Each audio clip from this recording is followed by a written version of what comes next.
Alright, so I'm back from our trip over the weekend.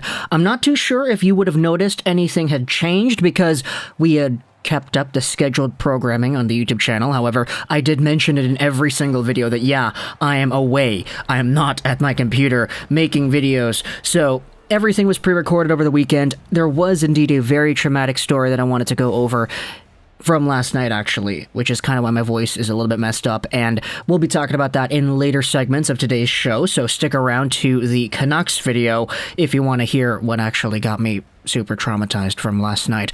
But today we're talking about the Toronto Maple Leafs and the New York Islanders. Now, I know these two teams are playing here today because they have games at, what would it be, 4 p.m. here, PST, so we got to get this video out quickly so that the masses can reach the message. But today we're talking about a trade rumor that popped up on The Athletic that was actually a really interesting one that I thought was interesting enough to the point that we could actually talk about it here on the YouTube channel.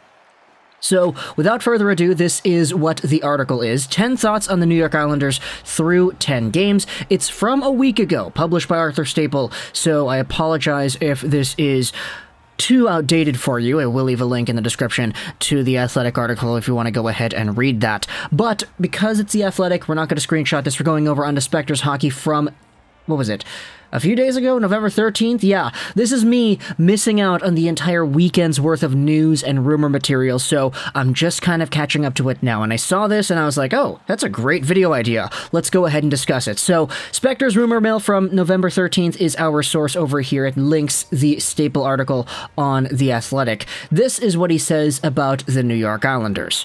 Arthur Staple recently wondered if New York Islanders GM Lou Lamoriello might jump into the trade market to bolster his blue line. He pointed out Toronto Maple Leafs defenseman Travis Dermott is available for the right price. Dermott is a serviceable left-handed defenseman who would be cheap enough to fit under the cap right now. Spectre's note here says that Dermott might not be on Lamoriello's radar if he is considering an early season move for a blue liner. Perhaps he is considering other options, or maybe the Leafs' asking price is more than he is willing to part with. So, that's our trade rumor over here. This idea brought up that Travis Dermott, Toronto Maple Leafs 24-year-old left-handed defenseman who plays on the right side, might be a potential option for the Islanders. Now, before we go over anything here, I just wanted to get this introductory message out there. I know when everybody thinks about Travis Dermott, they think about one specific thing. For me personally, it's not that thing that comes to my mind. What I think about is the Erie Otters in the 2013 to 2016 days, where Travis Dermott was one of the best defensemen on that team that bolstered the likes of Connor McDavid and Dylan Strome and Alex DeBrincat.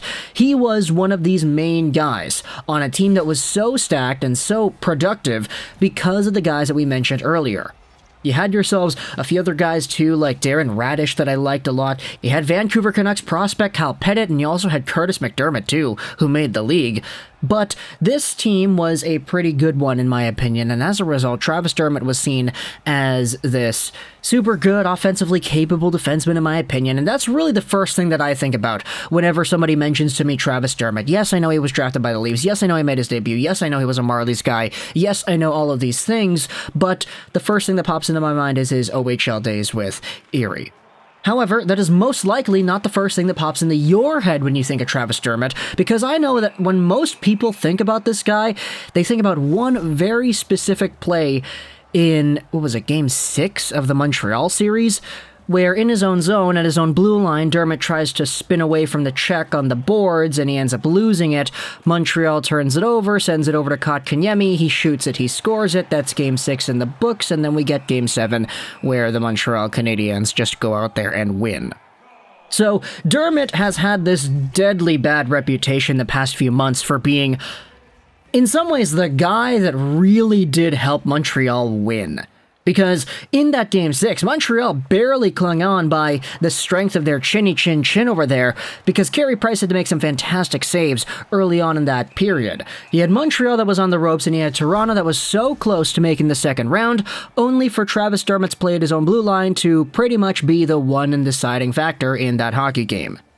But still, consistency issues aside, Travis Dermott is still a confident, I'll definitely say he's a confident defenseman, and he's a guy who at his best is a very good player. But it's those consistency issues that I think are really going to bring him down. This is a report from a few days ago Spectre's Hockey, November 6, also talking about a Sportsnet article talking about what Dermott can bring. He speculates that the price is an upper mid-round draft pick or perhaps a rugged D-man with less term on his contract.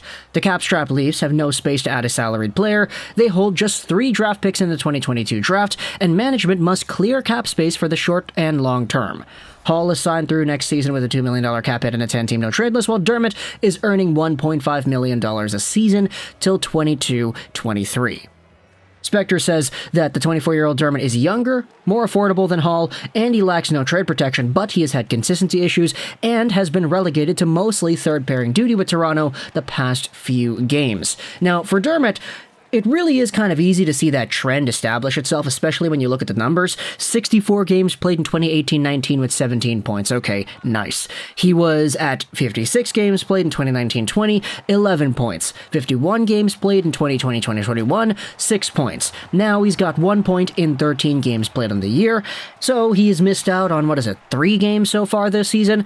Now, he had some foot problems earlier on in the year. He was a game-time decision on Thursday. However, a lot of his absence in the lineup has just been, okay, he's scratched. He's not playing. We're not going to use him in the lineup.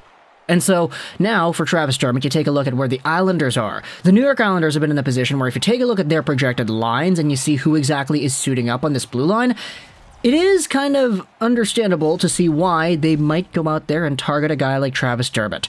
Pelech, Mayfield, Chara, Pulock, Sebastian Aho, and Andy Green. Now, that bottom pairing needs work. I like Sebastian Aho, I really do. I like Andy Green and the body of work that he has had, but there are improvements to be made. Zdeno Chara, while he is Zdeno freaking Chara, he's also Zdeno Chara, and he also is 40-plus gosh darn years old.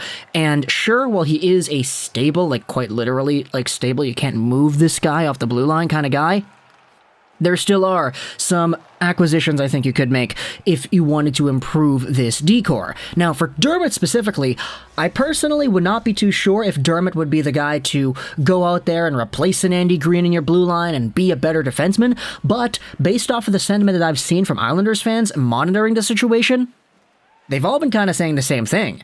Yeah, why not? He's only $1.5 million on the cap, and the Islanders certainly would be able to make that fit with a little bit of maneuvering over here.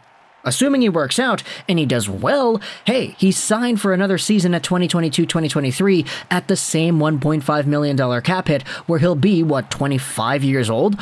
That's not bad. So, for Travis Dermott, what you're really doing here is you're dealing with the potential that this player has. Not necessarily the guy that he is today, because as we noted, consistency issues and all that, they've kind of plagued his play, so if a guy like Travis Dermott can find himself a home on an NHL roster that doesn't bolster the likes of guys like Morgan Rielly and Timothy Liljegren taking jobs left and right, find himself consistent top 4-ish minutes, and really work out the fine details of his game, I think it could work. However, the price, as we noted, who knows what exactly the price is going to be and how exactly the Islanders would respond to that. If we go back over to the Sportsnet piece from Luke Fox, an upper mid-round draft pick, okay, the Islanders might have a few of those, and perhaps a rugged defenseman with less term on his contract. Do the Islanders have some rugged defensemen with less term on their contracts? Yeah, they do, and if you take a look at it, the one that comes to my mind immediately is that big Z right there. And don't worry, I hate myself as well for suggesting it, but Zdeno Chara is making $750,000, and he's a UFA at the end of this season. Andy Green is making the same, and he's 39 years old. So I'm not going to say that Zdeno Chara is going over to Toronto. That'd be the easy angle to take, and in fact is one that we've explored before. But if you were to go out there and try to fit the description of what Luke Fox labels could be the trade price, I mean, it's right there, isn't it? A rugged defenseman. When I think rugged, I think of, old, I think disheveled, I think, big beard or whatever. He's not afraid to get physical and shove guys off. That's kind of what it means to be a rugged defenseman, right? And Chara can do that. So, I don't know. Is that a trade that works with you if you are a Maple Leafs or an Islanders fan? I'm just spitting off the top of my head here. Obviously, we're just talking about Dermott and the trade idea with him. I'm just trying to fill in the blanks as to what the other pieces could be. But either way, talk to me in the comments if you think a Dermott trade from Toronto to New York, Long Island, New York, by the way, would be beneficial for either club. Let me know in the comments where your perspective comes from. If you're an Islanders fan or a Leafs fan, why do you say what you think? I hope you enjoyed this video. 9. and bye.